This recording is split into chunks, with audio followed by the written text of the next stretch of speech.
Dobrodošli u novi video, sada ću da vam pokažem kako se pere motor od auta. Ovo je kiselina Heavy Duty se zove, znači za teški teretni program za kamione, ovo je inače za kamionski program.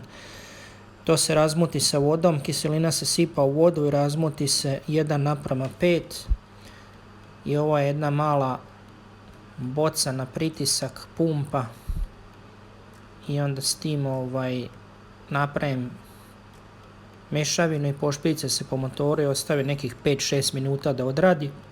Pokrijem sve električne delove, alternator, sve neke žice koje vire i to. Pošpricam nekih 5-6 do 10 minuta otprilike, ali minimum 5 minuta treba da odradi. Ono sam tamo pokrio sa onom krpom. Sad ću kasnije malo da pokrijem i ovaj alternator, pošpricam malo po tim plastikama, šta ja znam, i to što ne smeta, malo da otpusti ta prašina i prljavština. I ostavim minimum 5 minuta do 10, električne spojeve, žice, alternator, to sve pokrijete sa nekim najlonom, krpom, plastikom, šta imate i nakon nekih 5-10 minuta razmažete ovako s nekom mekanom četkom, sunđerom, šta imate, i kasnije se samo ispere. Nakon pranja se pokupi višak taj vode sa krpama i u suštini to je to. Bitno da se ne nakvase instalacije, jer mala greška, mali dodir vode koji uđe u instalacije, znači možda napravi problem da auto ne pali, da crkne far, recimo sijalica ne radi i slično. Znači evo sad nakon 15 minuta.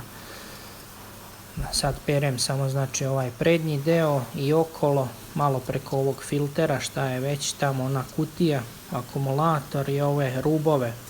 Ništa posebno, to nije trajalo možda ni minut ovo sad što sam prao. Nema tu potrebe puno da se šprica. Samo ovako lagano iz daleka pređem da ne pokida te instalacije, pošto je to inače jak taj za vodu, taj što ide na pritisak. Znači što višlje, što dalje, i to je to otprilike, ništa ne treba tu previše. Evo kraj, sad samo brišem ovom krpom. Alternator se pokrije, elektrospojevi koji baš ono vire ko sad ova žica ovdje u ovom primjeru. I ovo ovdje, to sam sve pokrio, i ono tamo, to mislim da je alarm. To ne sme da se nakvasi jer onda ima problem velik. Treba dugo da se osuši i slično. Inače motor je sad baš ono suv, čist, kao suza, nema nikakve prašine, nema ničega.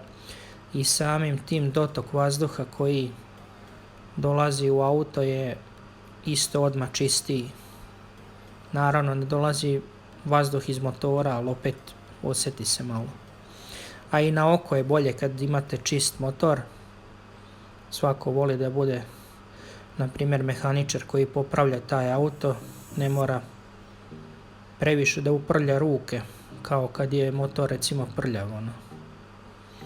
Samo izbrišem znači tu vodu, taj višak, i to je to.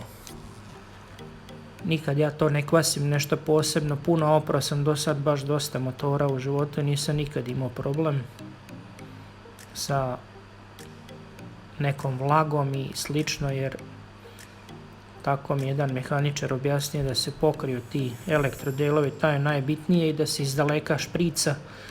Ne treba tu nešto previše da se kvasi, da se prave neke poplave i slično. Čisto tako da nema prašine i to je to. Na kraju sam uzeo onaj WD-40 i pošpricao sam ove bravice za haubu i onaj amortizer, i to je to u suštini. Evo ga kako izgleda. Ko novo. Sad ću još malo da prebrišem i idem da uzmem taj sprej, malo da našpricam, i to je to. Ovo sam na kraju izbrisao čisto malo radi reda, to što nisam kvasio. Evo koliko je prljava krpa i pored pranja, vidi se. To je inače auto koji ja vozim, moj taksi. Radim za Uber i radim za lokalnu taksi firmu u Engleskoj. Nije moj auto, auto rentam, iznajmljujem. I ovo su ove bravice sa WD-40 našpricati na mehanizam. Evo ja sad to upravo radim. Sprej se ne zove WD-40, ali sastav je potpuno isti kao WD-40. Znači nema apsolutno nikakve razlike. I ovo je amortizer, njega isto malo našpricam. Tu gdje ulazi, dole isto. I samim tim hauba se lakše otvara, ne škripi. Ovo je isto drugi mehanizam, samo sa lijeve strane i to je to. Završen posao, sve ukupno je trajalo nekih 20 minuta. 20 minuta koštalo me 2 funte ili u prevodu nekih 300 dinara na srpski ili 2 eura. Malo jače, 2 eura, 2,20 recimo. I 20 minuta mog vremena i to je to. Odmah imamo čistiji auto. Čisto ko suza, evo kao što se vidi.